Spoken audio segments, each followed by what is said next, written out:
আসসালামু আলাইকুম রহমতুল্লাহ। যে ভয়ঙ্কর ৬টি পয়েন্টকে কেন্দ্র করে জামাত ইসলামী পদস্খলনে যাচ্ছে এবং জামাত ইসলামী যদি সক্ষমভাবে মোকাবেলা না করতে পারে, ভোটের রাজনীতি থেকে জামাত ইসলামী খুব দ্রুততমর সাথে পিছনে পড়ে যাবে এবং লক্ষ মানুষের মন জয় করা সে জামাত ইসলামী আজকে কেন অধপতনে চলে যাবে তার বেশ কিছু চিত্র বা বেশ কিছু পয়েন্ট আপনাদের সামনে তুলে ধরার জন্য আজকের ভিডিওটি আমি গুরুত্বপূর্ণ মনে করছি। সম্মানিত ভিউয়ার্স, দেশে প্রবাসে কাছে আর দূরে যে যেখানে আছেন সকলকে জানাচ্ছি আজকের এই ভিডিওটি দেখার জন্য বিশেষ অনুরোধ জানাচ্ছি। সম্মানিত ভিউয়ার্স, সারা দেশে নাম্বার ওয়ান, সারা দেশে ধর্মকে অপব্যবহার করছে, অপপ্রচার করছে। বিএনপি কেন্দ্রীয় নির্দেশনা মোতাবেক কাজ করছে, কারণ ধর্মকে নিয়ে, ইসলামকে নিয়ে, মানবতাকে নিয়ে, জামাতকে নিয়ে, শিবিরকে নিয়ে ব্যাপকভাবে প্রচারণা প্রোপাগান্ডা চালাচ্ছে। তারপরেও আমরা দেখতে পাচ্ছি বিএনপি কোনো নেতা কর্মী কিন্তু এই বিষয়গুলো ইস্তফা দিচ্ছে না বা সেগুলো বন্ধ করার ক্ষেত্রে কোথাও কোনো করছে না। ধর্মকে অপব্যবহার করছে যে কোনো ব্যক্তি, ফতোয়া দিচ্ছে যে কোনো ব্যক্তি। এই যে হারুন রশিদ একটা কথা বলল, এই যে আরও একজন কথা বলল, ধর্মের ব্যাপারে, কোরআনের ব্যাপারে, হাদিসের ব্যাপারে, রসুলের ব্যাপারে, জামাত ইসলামের ব্যাপারে যে অপপ্রচার, ধর্মভিত্তিক রাজনীতি দল হওয়ার কারণে এই অপপ্রচারকে ঠেকাতে গিয়ে আপনাকে জামাত ইসলামকে যথাযথ ব্যাখ্যা করতে হবে এবং সাথে সাথে সেগুলোকে উত্তর দিতে হবে। পৃথিবীর যে কোনো প্রান্ত থেকে যে কেউ জামাত ইসলামের বিরোধিতা করুক, ধর্মকে অপব্যবহার করুক, ধর্মের নামে রাজনীতির বিষয়ে অপব্যাখ্যা করুক, প্রত্যেককে সাথে সাথে সমুচিত জবাব করতে হবে, সমুচিত জবাব দিতে হবে। এবং শুধু একজন না, কয়েকজনকে এই জবাব দিতে হবে, সারা বাংলাদেশে সেটাকে ভাইরাল করেই ছেড়ে দিতে হবে। তাহলে ধর্মের ব্যাপারে যদি এই প্রোপাগান্ডা, এই অপব্যবহার, অপব্যাখ্যা যদি আপনি রুখতে পারেন, তাহলে জামাত ইসলামী স্থিরভাবে আগামী নির্বাচনে শক্ত অবস্থান নিয়ে একটি স্থান দখল করবে ইনশাআল্লাহ।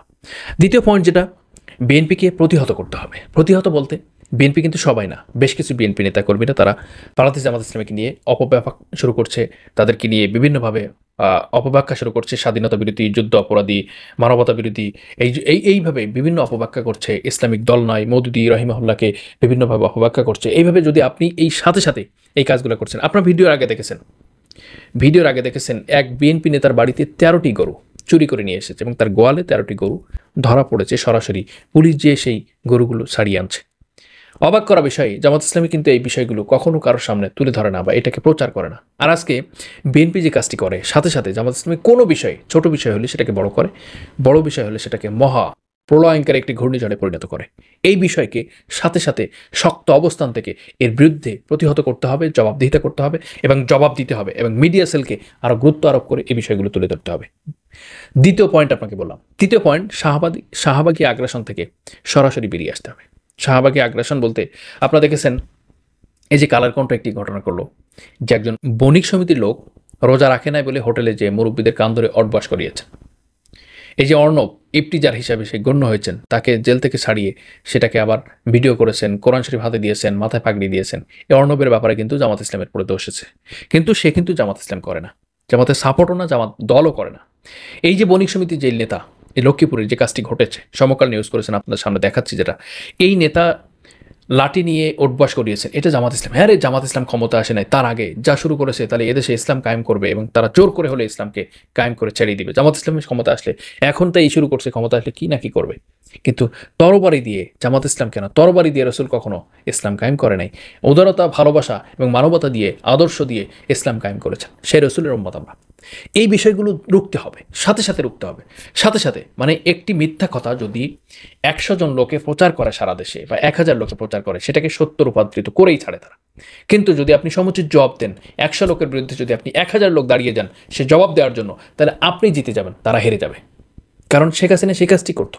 শেখ হাসিনা সারা বাংলাদেশের সকল মিডিয়াকে লিলিয়ে দিত, জামাত ইসলামী ছাত্র শিবিরকে পদস্খলন করতে হবে, তাদের বিরুদ্ধে অপপ্রচার চালাতে হবে, প্রোপাগান্ডা চালাতে হবে, মিথ্যাচার করতে হবে, বিভিন্নভাবে এই কাজটি তারা করতো। এবং সেই কাজের ধারাবাহিকতা আজকে শেখ হাসিনার পতন হয়েছে। কারণ মিথ্যাকে সে সত্য বানিয়েছে, সত্যকে সে মিথ্যা বানিয়েছে, অপব্যাখ্যা করে তকমা দিয়েছেন, তহমত দিয়েছেন, মানুষকে হত্যা করেছেন, জোর করে, জুলুম করে, নির্যাতন করে। সম্মানিত ভিউয়ার্স, চতুর্থ যে পয়েন্টটি, মিডিয়ার যে সেল আছে, মিডিয়ার যে মানে জামাত ইসলামের কেন্দ্রীয় অফিসিয়ালি যে মিডিয়া সেল আছে, মিডিয়া তথ্য বিভাগ আছে, সেখানে আরও জোরদার করতে হবে। যে কোনো বিষয়, ছোট হোক বড় হোক, সেই বিষয়টা নিয়ে সাথে সাথে প্রচার করতে হবে। এবং শুধু তাই না, বিভাগীয় পর্যায়ে, জেলা পর্যায়ে এবং থানা পর্যায়ে প্রত্যেকটা জায়গাতে মিডিয়া সেল করতে হবে। এবং সাথে সাথে যে মিডিয়া সেলে যেখানে যখন যে ঘটনা ঘটবে সাথে সাথে সে ঘটনাকে প্রচার করতে হবে এবং তার বিরুদ্ধে করতে হবে। যদি কেউ মিথ্যা তহমত দেয়, সেটাকে তুলে ধরতে হবে যে এটা মিথ্যা, এটা সত্যর এই অবস্থা, সেটাকে ব্যাখ্যা করে জনগণকে জানাতে হবে। এবং এই মিডিয়ায় এত জোর দিতে হবে, এত প্রচার করতে হবে, যেটা বাংলাদেশে শেখ হাসিনা করেছিলেন, ঠিক তেমনি তার চেয়ে বেশি মিডিয়ার আরও জোরদার করতে হবে। পঞ্চম যে কাজটি, সে কাজটি হচ্ছে বিদেশি মিত্রদের বাড়াতে হবে, সংযোগ বাড়াতে হবে। মিত্রদের সাথে আরও বন্ধুত্বপূর্ণ সম্পর্ক করতে হবে, কূটনৈতিক সম্পর্ক বৃদ্ধি করতে হবে, বিদেশের সাথে বাংলাদেশের সম্পর্ক আরও গভীর করতে হবে। হ্যাঁ, তবে শরিয়ত বিরোধী কোনো কাজ করা যাবে না। জামাত ইসলাম আজকে শাহবাগীদেরকে যদি প্রতিহত করতে যে কঠোর অবস্থানে যায়, সেটাও কিন্তু একটি বিতর্কিত অবস্থা হবে। শাহবাগীদেরকে যদি প্রতিহত করতে হয়, আদর্শ দিয়ে, মানে ভালোবাসা দিয়ে, উদারতা দিয়ে, এবং তাদেরকে সিস্টেমে প্রতিহত করতে হবে।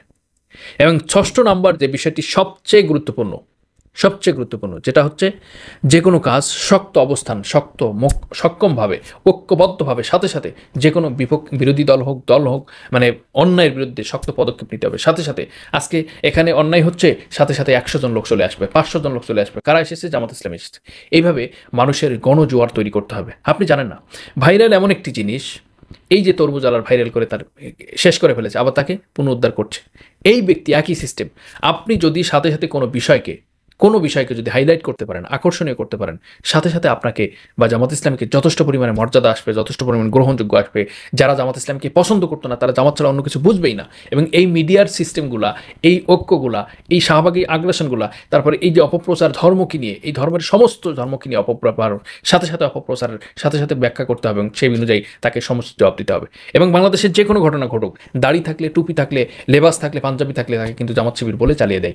এই সাথে সাথে তাকে প্রতিহত করতে হবে এবং সে বিষয়ে কথা বলতে হবে। এই কথাগুলো যদি না বলা যায়, তাহলে জামাত ইসলাম বিগত দিনে যা করেছে সেগুলো সবই মাটি হয়ে যাবে। সুতরাং একমাত্র আল্লাহু আলাম, আল্লাহ যদি চায় জামাত ইসলাম আগে ক্ষমতায় আসতে পারে, তবে সেটার সিস্টেম হচ্ছে এই কাজগুলো করতে হবে। এই মুহূর্তে এই ভয়ঙ্কর ফাঁদ থেকে বেরিয়ে আসতে হবে। কারণ বিএনপির যে অবস্থা তৈরি হয়েছে, যেটা জামাত ইসলামের বিরুদ্ধে, তারা কেন্দ্র থেকে নির্দেশ দিয়েছেন এবং প্রত্যেকটা জায়গায় তারা কিন্তু জামাত ইসলামের বিরোধিতা করছে শেখ হাসিনার চেয়ে বেশি করে। কারণ শেখ হাসিনার নাম এখন খুব বেশি বাংলাদেশে আলোচনা আসতেছে না। এখন বিএনপি এর জামাত বা যুবদল, মানে ছাত্রদল, এই নিয়ে কিন্তু বাংলাদেশে আলোচনা হচ্ছে। সুতরাং আমরা যতটুকু দেখেছি ততটুকু আপনাদেরকে বলেছি। রাজনৈতিক গবেষক, অ্যানালাইসিস হিসেবে যতটুকু আমরা দেখতে পেয়েছি, যতটুকু দেখতে পাবো, বা আগামীর পরিস্থিতি নিয়ে আপনাদেরকে সংক্ষিপ্ত যে বিবরণী দিলাম, অবশ্যই আমাদেরকে জানিয়ে দেবেন অবস্থান কোথা থেকে কোথায় যাচ্ছে, কী অবস্থা বাংলাদেশ যাচ্ছে। দেখা হবে আগামী ভিডিওতে। আসসালামু আলাইকুম রহমতুল্লাহি ওয়া বারাকাতুহু।